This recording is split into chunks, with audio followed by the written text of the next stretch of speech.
Nakuha na pala namin ang aming partial allowance. Kaya naman samahan nyo nga kami ngayong araw dahil pupunta nga kami ng Makati.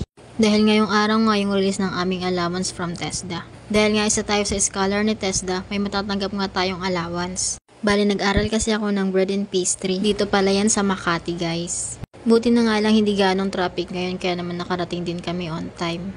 Medyo malayo nga lang to dahil manggagaling pa nga kami ng Kainta. Pero dahil ito yung may opportunity na makapag-aral ng libre at magkaroon ng scholarship, kaya naman grinab ko na. At dito rin pala ako nag-aaral ng caregiving. Pagdating ko nga doon ay ako na din agad ang tinawag. At di na nga rin ako nakapag-video dahil medyo matao sa loob. Kaya naman after ma-release, bumaba na din agad kami para umuwi na. At yan nga, pauwi na din kami. At sa mga magtatanong pala kung ilang days ang training ng bread and pastry, bali 24 days po pala yun.